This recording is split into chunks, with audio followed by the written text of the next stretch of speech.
নমস্কাৰ অসমবাসী আজি সকলকে স্বাগতম জনাইছোঁ মোৰ YouTube channel the law' budget ব্লগাৰলৈকে। তো আজি আমি এটা খুবেই গুৰুত্বপূৰ্ণ টপিকত কথা পাতিম বা এটা ইনফৰমেশ্যন দিব চেষ্টা কৰিম। তো আহক ভিডিঅ'টো আৰম্ভ কৰোঁ। তো মোৰ প্ৰথমতে আপোনালোকৰ কাৰণে এটা কুৱেশ্যন আছে।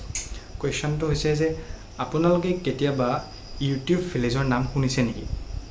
যদি শুনিছে কমেণ্ট ছেকশ্যনত জনাব, আৰু যদি শুনা নাই তথাপিও কমেণ্ট ছেকশ্যনত জনাব মোক।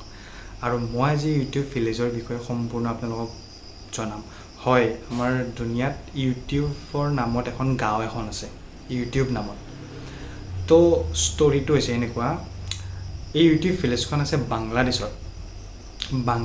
এই গাঁওখনৰ নাম হৈছে কুস্তি। তো এতিয়া সেই নামটো নোহোৱা হৈছে, চবেই ইউটিউব ভিলেজ বুলি জানে গাঁওখন। তো কথাটো হ'ল এনেকুৱা যে সেই গাঁওখন হৈছে বাংলাদেশৰ খুবেই বহুত ভিতৰ অঞ্চলৰ জেগা এটা, বহুতেই ভিতৰ অঞ্চল। আৰু তাৰে মেক্সিমামখিনি মানুহ মানে খেতি বাতিৰ ওপৰত নিৰ্ভৰশীল, খেতি বাতি কৰি কিনে খায়। তাৰে মাজতে এটা ল'ৰা আছিল লিটন বুলি, সেই গাঁওখনতে সি জন্ম হোৱা, কিন্তু সি পঢ়া শুনাৰ কাৰণে বাহিৰত ওলাই গৈছিল। আৰু তাৰ কিছু সি অলপমান এডুকেটেড পাৰ্চন।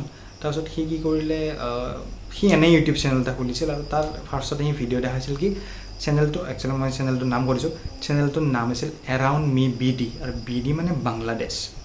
সি ফাৰ্ষ্টতে কি কৰিছিল, সি ফাৰ্ষ্টতে বাংলাদেশৰ ফিছ মাৰ্কেটখন দেখাব চেষ্টা কৰিছিল। সি ফিছ মাৰ্কেটৰ ভিডিঅ' বনাইছিল আৰু ইউটিউবত পষ্ট কৰিছিল। আৰু সি নিজে কিন্তু কোনোদিনে তাৰ নিজৰ চেনেলত কেমেৰাৰ সন্মুখত অহা নাই। পিছত বহুত বাহিৰৰ দামী বহুত ডাঙৰ ইউটিউবাৰ আহি সেই গাঁওখনত গৈছে, তেতিয়া সি কেমেৰাৰ সন্মুখত আছে, কিন্তু সি নিজৰ চেনেলত কেতিয়াও কেমেৰাৰ সন্মুখত অহা নাই। তো সি কি কৰিলে, ভাবিলে যে মই পঢ়া শুনা কৰিছোঁ, মোৰ গাঁওখনৰ কাৰণে কিবা এটা কৰিব নোৱাৰোঁ, সেইটো কেনেকৈ হ'ব। তো সি এটা প্লেনিং কৰিলে যে মোৰ গাঁওখনৰ ফুড কালচাৰটো মই মানুহক দেখাম।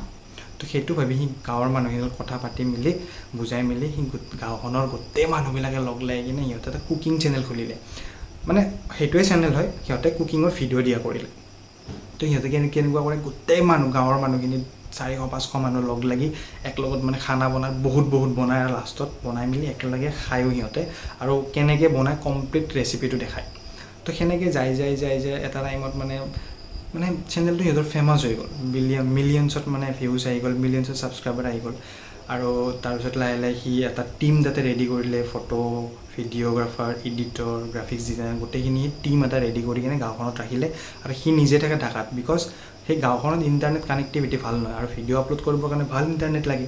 তো সি কি কৰে, তাৰ যিটো টীম আছে সেই টীমটোৱে ভিডিঅ' কৰে, সপ্তাহত 4টাকৈ ভিডিঅ' বনায়, ভিডিঅ' বনাই মেলি এডিট কৰি তাক ডেইলি সেই গাঁওখনৰ পৰা মৰ্ণিং এখন বাছ যায় ঢাকালৈকে।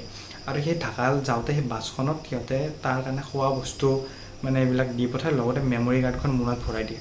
আৰু সি তাতে মেমৰি কাৰ্ডখন বাছৰ পৰা কালেক্ট কৰি তাৰ পৰা ভিডিঅ'টো লৈ কিনে ইউটিউবত আপলোড কৰে।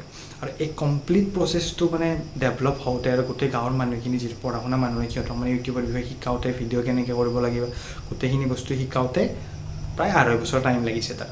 আৰু এতিয়া সি গোটেই দুনিয়াত ইমান ফেমাছ হৈ গৈছে, চবে সেই গাঁওখনক ইউটিউব ভিলেজ নামেৰে জানে। তো আপোনালোকে হয়তো বহুতেই গম পোৱা নাছিলে এইটো কথা, আৰু বহুতেই গম পাইছিলোঁ চাগে। তো এইটো হৈছিল খুবেই এটা ধুনীয়া কথা।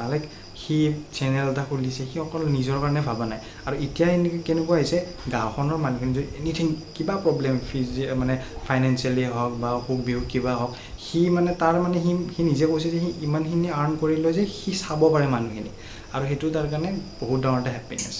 তো সি ইউটিউবৰ মাধ্যমেৰে, ইউটিউব এটা ইমান ধুনীয়া প্লেটফৰ্ম, এতিয়া চাব গ'লে ইউটিউবৰ মাধ্যমেৰে এখন পিছপৰা গাঁও এখনক সি বহুত আগৰ ফালে লৈ আহিছে। আৰু তাৰ ড্ৰিম আছিল তাৰ গাঁওখনক এখন টুৰিষ্ট প্লেচ বনাবৰ কাৰণে, আৰু সেই টুৰিষ্ট প্লেচ অলমষ্ট হৈ গৈছে। এতিয়া মই আছোঁ ইণ্ডিয়াত বহি, মোৰ যাব ইচ্ছা আছে গাঁওখনত, আপোনালোকে ছাপোৰ্ট কৰিব।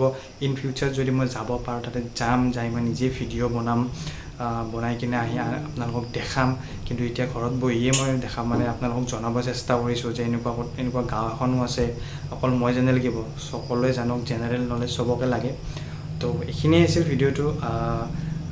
যদি ভিডিঅ'টো ভাল লাগিছে তেনেহ'লে লাইক কৰিব, কমেণ্ট কৰিব, শ্বেয়াৰ কৰিব, ছাবস্ক্ৰাইব কৰিব। ধন্যবাদ। জয় আই অসম।